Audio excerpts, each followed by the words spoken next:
Donc aujourd'hui, là, je vais vous proposer une étude de deux projets sur Astar Network. Ça continue et on enchaîne sur Astar Network. C'est-à-dire que je vais vous proposer deux IDO. Enfin, je propose rien du tout. Juste qu'il y a deux IDO qui se lancent sur l'écosystème Astar Network. Et donc, on va les regarder un peu en détail. Et on va voir qu'est-ce que c'est, quel est le plan, comment on peut l'étudier. Et puis après, chacun fera en son âme et conscience pour participer ou non. Donc le premier, ça s'appelle Orcus. Orcus Launchpad. Donc Orcus, c'est un jeton. C'est un projet qui va permettre de faire un stablecoin décentralisé. Donc Orcus livre le premier stablecoin fractional algorithmique indexé sur le dollar américain. En gros, c'est un stablecoin qui va vous permettre, il y aura un peg entre ce stablecoin là et l'USD, donc il sera calqué à l'USD et c'est un coin que vous allez pouvoir utiliser dans la DeFi, dans l'écosystème Astar et après dans d'autres écosystèmes. Mais pour l'instant, c'est dans l'écosystème Astar et ils veulent l'utiliser de manière fractionnelle et algorithmique. Donc en fait, c'est quoi? C'est un protocole qui va automatiquement réguler le prix en mintant et en brûlant des jetons.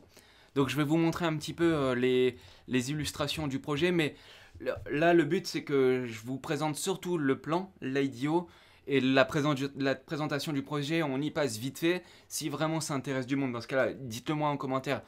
Et je pourrais passer une demi-heure à vous expliquer tout, comment ça marche en détail et tout. Mais là, le but, c'est grosso modo, on prend du recul, on regarde ce que c'est. Et ce qui est important, là, c'est le plan, le launchpad et de savoir le token et tout, est-ce que ça peut valoir le coup. Donc là, il faut savoir que c'est un stablecoin qui va être backé par le token ORU. Et en fait, dedans, ils vont brûler et émettre des jetons en fonction de l'arrivée des jetons dans le protocole. Et le protocole, il va toujours faire en sorte que le jeton vale 1 dollar au maximum. Donc après, faut quand même se méfier de tous ces projets de stablecoin parce qu'il n'y a pas de stablecoin 100% sûr, si on peut dire. Il y en a qui sont plus ou moins sûrs que d'autres. Mais après, voilà, on prend quand même un risque avec les stablecoins et le risque, c'est le risque du protocole et c'est le risque du peg ou du unpeg.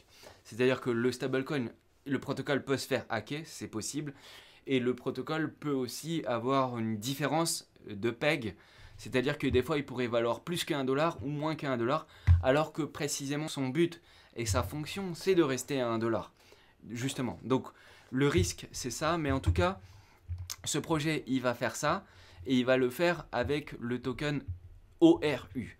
Et donc le ORU, il a les cas d'utilisation du ORU, ça va être fait pour frapper, donc minter le jeton, le OUSD. Donc le OUSD, c'est le token, le stablecoin. Hein. Donc il va être utilisé pour minter, brûler, etc. Il va servir pour le stacking. Donc vous allez pouvoir stacker du ORU dans le protocole et en contrepartie le protocole va vous donner du XORU et vous allez pouvoir voter pour les décisions du projet et tout ça. Ensuite, il va vous permettre de vous faire du profit sharing, donc d'avoir une part sur les profits entre les tokens qui sont mint et qui sont créés et mintés. C'est-à-dire que à chaque fois que quelqu'un va utiliser le stablecoin, il va payer des fractions des frais, hein, des petits frais, et les frais vont revenir aux personnes qui ont mis en stacking le jeton. Et donc du coup, le jeton, il va servir aussi à ça. Il va vous servir à faire de l'arbitrage de profit, il va servir à mettre en collatéral, vous donner des intérêts, etc. etc. Donc c'est un mix DeFi et un mix stablecoin. Okay, donc dessus, vous pourrez utiliser les deux concepts. Et le reward token pour le yield farming. Donc vous allez pouvoir farmer et recevoir ces tokens. Donc ça sera aussi un token de farming. Donc là, il faut noter que ce qui est bien donc, à chaque fois, c'est que on a maintenant des ordres de grandeur qui sont assez facilement comparables, puisqu'il y aura 1 milliard de jetons en circulation. Et attention, et là c'est important, c'est qu'à terme, le projet, le jeton, il sera déflationniste, déflationniste. Ouais, ça doit se dire comme ça. Donc le nombre de jetons en circulation, il va diminuer avec le temps. Et au début, il y aura beaucoup de jetons qui vont être émis. Et petit à petit, au fur et à mesure du temps, il y en aura de moins en moins. Et une fois que tout sera émis, et ben, le jeton il va être déflationniste. Donc là il y a Yuto77, ça fait beaucoup de stable quand même, au final on s'y perd un peu. Oui effectivement, et c'est pour ça qu'il faudra aller dans les stablecoins qui sont les plus solides. Donc là, au jour d'aujourd'hui, si on peut dire, là on fait une vidéo spéciale Astar, mais au jour d'aujourd'hui, si on peut dire que le stablecoin le plus solide dans tout l'écosystème Polkadot confondu, donc je prends Astar, Moonbeam ou tout ce que vous voulez, pour l'instant c'est le AUSD, Akala USD, parce que derrière, vous souvenez-vous, ils ont abondé le jeton de manière à ce qu'il y ait beaucoup de flux derrière, et donc potentiellement c'est le plus sécurisé, etc. Mais les autres vont arriver pour les écosystèmes spécifiques. Donc ça va être pour Astar. Donc là, ce qu'il faut noter, c'est que 70% des jetons vont être distribués au liquidity provider. Donc notez bien que c'est un token de farming. Le ORU est un token de farming. Donc le token de farming, comme son nom l'indique, c'est un token qui va être émis pour récompenser les personnes qui vont mettre ça en stacking et tout.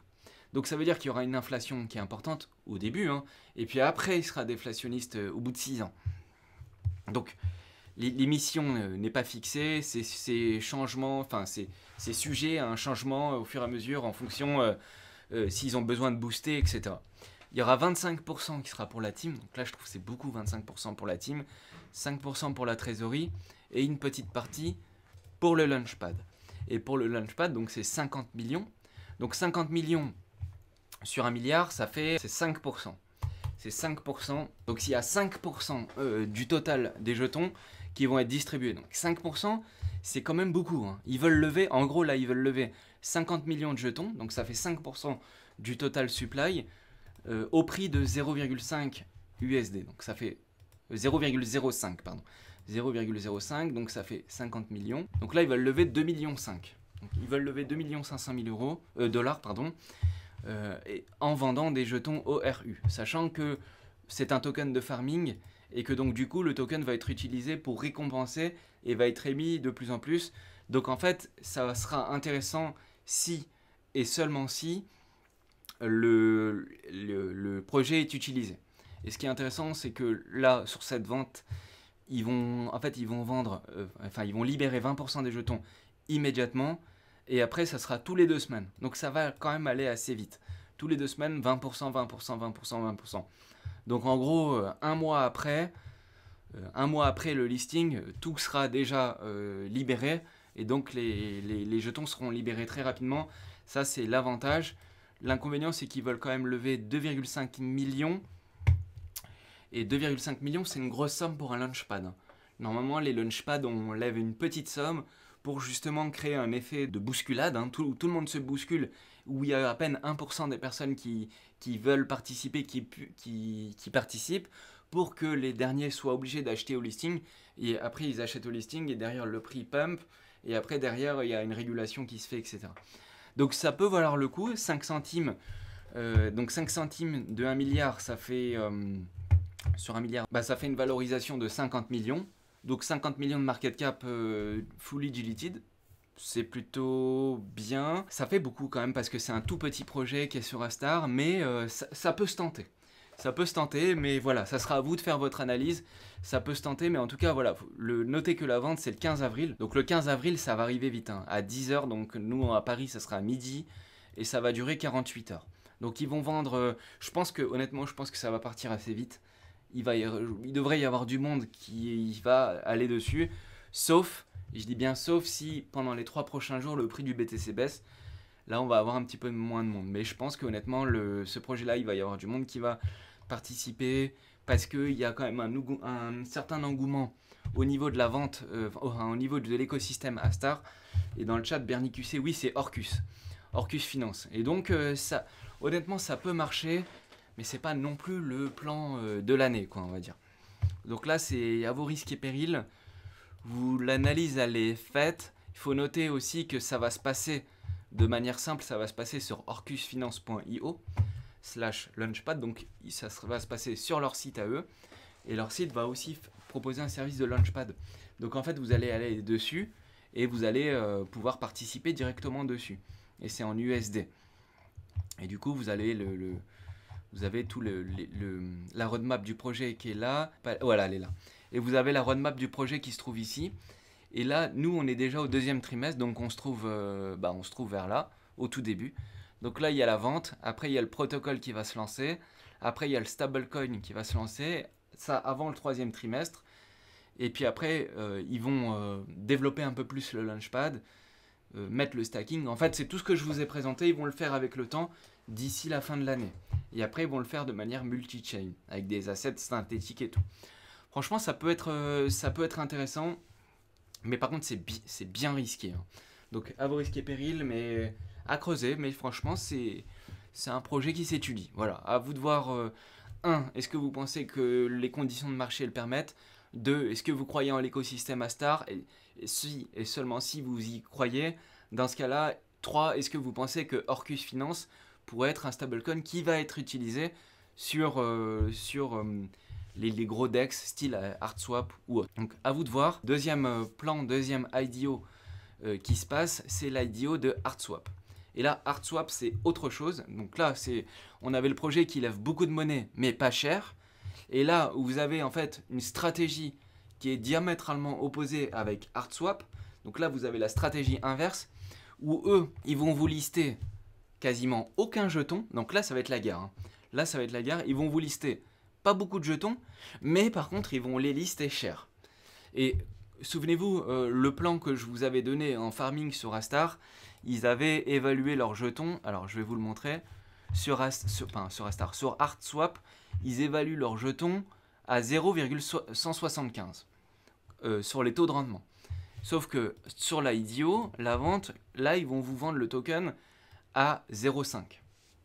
Donc ça veut dire que c'est un x2,5 immédiat par rapport à ce qu'ils ont anticipé et aux rewards qu'ils sont en train de verser à tous ceux qui sont actuellement en train de farmer. Donc ça, déjà, première possibilité, c'est de farmer maintenant avec des stablecoins, donc on ne prend pas trop de risques. Donc on peut farmer des stablecoins sur ArtSwap, comme je vous l'avais dit juste avant. Vous gagnez des AR, SW, si vous mettez donc en stablecoin, c'est plutôt bien. Attention, vous prenez le risque du protocole plus le risque de la blockchain. Mais franchement, il y a beaucoup de monnaie dessus, donc ça peut se faire. Et en plus, ils vous versent les jetons valorisés à une valeur de 0,175. Sauf que là, pour la IDO, les jetons qui vont être vendus, donc là, notez bien que ce que je viens de vous montrer juste avant, si vous farmez dans les pools, les jetons, ils vous sont donnés. Vous apportez de la liquidité dans la pool, en échange de l'apport de liquidité, on vous récompense en ARSW. Là, les jetons en IDO, il faut les acheter. Et c'est plus du tout la même chose. Il faut les acheter. Et si vous les achetez, donc première chose, soit vous voulez les farmer, vous les avez gratuitement. C'est un token de farming, vous pouvez les farmer avec des stablecoins. Donc là, petit tips, ça peut être intéressant, hein. Franchement, si vous avez des stablecoins, ça peut être peut-être même la meilleure solution. Mais notez que la stratégie de l'IDO de ArtSwap, c'est de mettre des poussières. Franchement, ils mettent quasiment aucun jeton. Donc, ils sont sûrs et certains de les vendre, ces jetons. Les 1 million. Mais en fait, c'est volontaire. C'est un launchpad. Donc, le but, c'est de faire monter le prix du ArtSwap pour que tout le monde soit content et démarrer.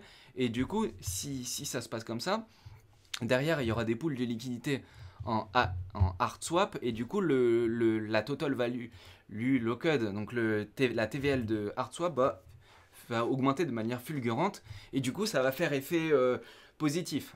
Effet boule de neige. Mais par contre, ça peut aussi avoir l'effet inverse. Donc, il faut faire gaffe. Donc, eux, leur stratégie, c'est de lister un tout petit peu de jetons pour qu'il y ait très peu de personnes qui puissent utiliser, rentrer dans la IDO et que le moment où il y a un listing, vu que personne n'a pu rentrer, tout le monde va être obligé de pouvoir de les acheter au listing s'ils veulent les acheter. Notez toujours qu'on peut les farmer. On peut les avoir gratuitement. Donc, et salut à Deep Blue, je vois il y a Deep Blue qui vaille à ce que je dis. Merci Deep Blue. Voilà, et du coup, donc ça voilà pour le plan. Maintenant, j'aimerais vous montrer un petit peu le token metrics de ArtSwap, parce que si on veut participer à une IDO, il faut toujours regarder le token metrics. Donc là, pareil, il y a 1 milliard de jetons qui seront en total supply, et dans les 1 milliard de jetons, en fait, là, ils en listent que 1 million. Donc c'est à peine... alors 1 million, c'est 1%. 1 million de 1 milliard, oui c'est 1. Alors je vais quand même vérifier que je fasse pas de boulette. Non, c'est 0,1%. C'est 0,1%. Donc vous voyez, j'ai bien fait de vérifier. Donc là, ils vont lister seulement 0,1%. Donc c'est vraiment des poussières, quasiment rien. Mais ils vont les lister très cher. Enfin, ils vont les vendre très cher. Puisque par contre, 0,5, là le prix est élevé vu qu'il y aura 1 milliard de jetons total supply, donc en fully diluted market cap, ça fait 500 millions de dollars. Et 500 millions de dollars, si vous regardez la market cap du Astar, elle est à 700 millions au moment où je fais la vidéo. Alors c'est pas le fully, hein, c'est en market cap. Et du coup, là, eux, ils voulaient vendre à 500 millions en fully diluted. Donc c'est beaucoup, mais comme je vous disais, hein, en gros, ils voulaient vendre cher, mais comme il n'y a personne qui va pouvoir les acheter, et ben en fait, le mécanisme, le but, c'est de faire monter le prix du jeton le moment où il va être listé. Oui, il y a J-Blue qui rigole dans le chat, il me dit 500 millions de valorisation.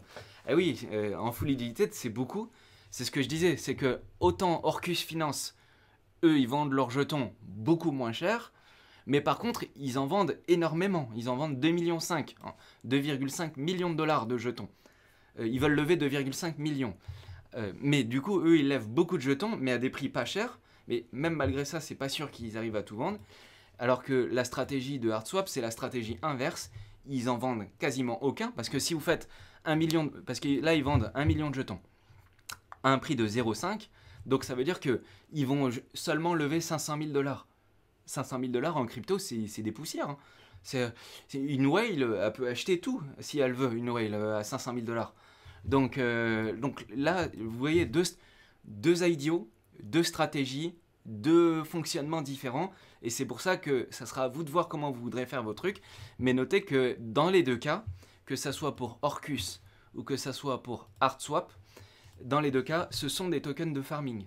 Donc vu que c'est des tokens de farming, c'est des tokens qui vont être distribués pour toutes les personnes qui farment. Donc si vous mettez des liquidités dans les protocoles en question, vous n'aurez pas besoin de les acheter, vous pourrez les farmer. Et moi j'ai une petite politique personnelle qui me dit token de farming, ça se farme. Donc j'aime pas trop acheter les tokens de farming, mais il faut noter quand même que ça peut marcher, hein. Ça peut être intéressant, c'est des plans qui se respectent. Et donc on le fait en détail et on regarde si ça peut valoir le coup. Mais vous voyez déjà que la manière dont ils ont tourné les choses, c'est très intéressant. Et là, la vente, c'est le 16 avril. Bon, à mon avis, ça va être la bagarre. Hein. Pour ceux qui veulent rentrer, il faudra mettre le gaz fees au maximum, etc. Parce que là, à mon avis, en 5 minutes, c'est bouclé.